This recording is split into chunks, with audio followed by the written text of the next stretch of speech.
नमस्कार दोस्तों, एक बार फिर आपका स्वागत है CA Mohit Garg YouTube channel पर। आज मैं आपके साथ डिस्कस करने जा रहा हूं जीएसटी की न्यू रिटर्न्स, जो जीएसटी की नई रिटर्न्स आई हैं जो कि जुलाई 2019 से एप्लीकेबल हैं। मैं आपको उनके बारे में कुछ बताने जा रहा हूं। जैसे कि हम जानते हैं, पहले जीएसटीआर 1 और 3 भी रिटर्न फाइल होती थी, अब उनकी जगह चेंज हो गई, रिटर्न बदल गई हैं। मैं आपके साथ उनके बारे में डिस्कस करने जा रहा हूं। अगर आप इस वीडियो का लिंक पीडीएफ चाहते हैं इस फाइल का, तो आप डिस्क्रिप्शन में जाके लिंक पे क्लिक करके वो डाउनलोड कर सकते हैं। वो मैंने डिस्क्रिप्शन में डाल दिया। अगर आपने चैनल को सब्सक्राइब नहीं किया तो चैनल को सब्सक्राइब करना बिल्कुल भी ना भूलें और बेल आइकन पे क्लिक करना, जिससे कि आपको आने वाली वीडियो की नोटिफिकेशन मिलती रहेगी और आप अपने आप को अप टू डेट रख सकेंगे। तो चलो हम देख लेते हैं इसमें क्या क्राइटेरिया है फ्रेंड। अगर आपका aggregate turnover during preceding financial year up to 5 crore rupees है तो आप क्वार्टरली रिटर्न फाइल कर सकते हैं, जो कि पहले 1.5 करोड़ था। तो ये गवर्नमेंट ने हमें रिलीफ दी है, अब वो 5 करोड़ कर दी है जुलाई 2019 से। इसमें क्या होगा, अगर आपका aggregate turnover preceding financial year up to 5 crore है तो आप सेकंड कंडीशन चेक करेंगे कि अगर आप क्वार्टरली रिटर्न फाइल करना चाहते हैं, अगर आपका ये पॉइंट बी एस है तो आपको थर्ड पॉइंट चेक करना होगा। थर्ड में क्या है कि आपको ये सिलेक्ट करना होगा कि आप सहज रिटर्न या सुगम या क्वार्टरली नॉर्मल रिटर्न जो है वो फाइल करना चाहते हैं।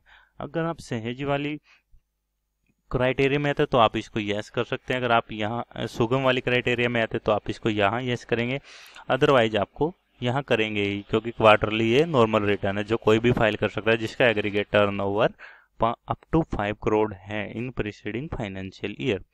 अब कुछ नोट्स में कुछ बातें दी गई हैं, हम इनको मोटा मोटी डिस्कस कर लेते हैं। ये पॉइंट है 9 पॉइंट है, तो हम इसको डिस्कस कर लेते हैं। फटाफट डिस्कस कर देता हूँ मैं। इसमें क्या लिखा हुआ है कि जो अगर कोई पर्सन मंथली अडॉप्ट नहीं करता है, तो फर्स्ट पॉइंट में ये बोला गया है कि अगर कोई पर्सन मंथली अडॉप्ट नहीं कर सकता है तो उसको डिम्ड सॉरी फ्रेंड्स, अगर कोई पर्सन क्वार्टरली अडॉप्ट नहीं करता है तो उसको मंथली ही डीम्ड माना जाएगा कि वो मंथली रिटर्न फाइल करेगा। सेकंड पॉइंट में ये बोला गया हुआ है कि अगर कोई नया रजिस्टर्ड पर्सन है, उसका टर्नओवर प्रीसीडिंग फाइनेंशियल ईयर में डीम्ड जीरो कंसीडर किया जाएगा और वो क्वार्टरली रिटर्न फाइल कर सकता है। और थर्ड पॉइंट में ये बोला गया है, change in periodicity of the return filing quarterly to monthly and vice versa would be allowed only once at the time of the filing of the first return by a taxpayer। Fourth point में बोला गया है, the periodicity of the return filing will be remain unchanged during the next financial year unless changed before filing the first return of that year. इसमें बोला गया है कि अगर आप फर्स्ट रिटर्न, जब आप नेक्स्ट फाइनेंशियल ईयर की फर्स्ट रिटर्न फाइल करेंगे, अगर आपने उसमें कुछ चेंज कर दिया है तो ठीक है, नहीं तो अदरवाइज ये माना जाएगा कि आप प्रीवियस ईयर में जैसे रिटर्न फाइल कर रहे थे वैसे ही इस ईयर में फाइल करेंगे। फिफ्थ पॉइंट में बोला गया है कि the tax payer opting to file quarterly return can choose to file any of the quarterly return Sahaj, Sugam और क्वार्टरली। अगर वो क्राइटेरिया में आता है तो वो क्राइटेरिया मैं आपको डिस्कस करूंगा 8 point.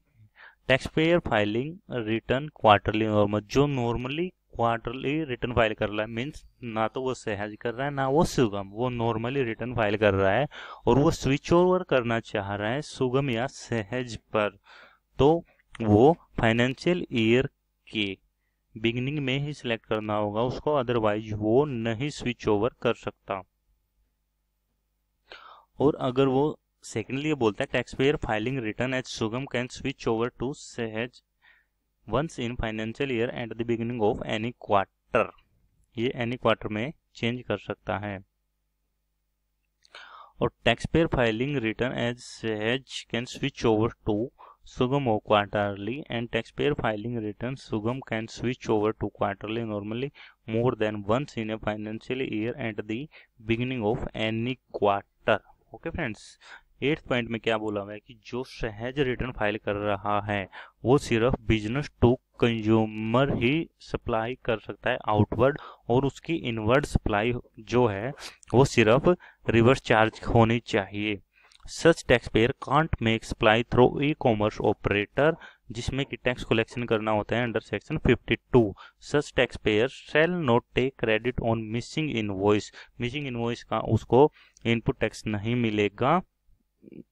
And shall not allowed to make any other type of inward and outward supply, इनके अलावा और कोई भी वो बिजनेस टू कंज्यूमर और सप्लाई इनवर्ड सप्लाई जो है अट्रैक्टिंग रिवर्स चार्ज, इनके अलावा कोई आउटवर्ड और इनवर्ड सप्लाई नहीं कर सकता। How such tax payer may make nil rated exempted non GST supply which need not to be declared in the said return, ये वो कर सकता है, nil rated exempted non GST वो सप्लाई कर सकता है। और 9th पॉइंट में जो सुगम के बारे में बताया गया, इसमें क्या है कि जो पर्सन बिजनेस टू बिजनेस भी आउटवर्ड सप्लाई करता है तो वो सुगम के अंदर रिटर्न फाइल करेगा क्वार्टरली, रेदर सहज वो सहज नहीं फाइल कर सकता क्योंकि उसमें सिर्फ बिजनेस टू कस्टमर ही है, इसमें बिजनेस टू बिजनेस भी है और इनवर्ड सप्लाई उसकी रिवर्स चार्ज होनी चाहिए only. Such tax payer can't e commerce operator नहीं हो सकता ये, और such tax payer not take credit of Sahaj की तरह मिसिंग इनवॉइस का, और not allowed to make any other type of inward and outward supply. However, such taxpayer may make nil rated, exempted or non-GST supply which need not be declared in said return। ठीक है friends, जैसे सहज में था वैसे ही same है, बस इसमें यह है कि जो पर्सन बिजनेस टू बिजनेस भी करता है आउटवर्ड सप्लाई तो उसको सुगम करनी होगी, अदरवाइज वो सहज कर सकता है।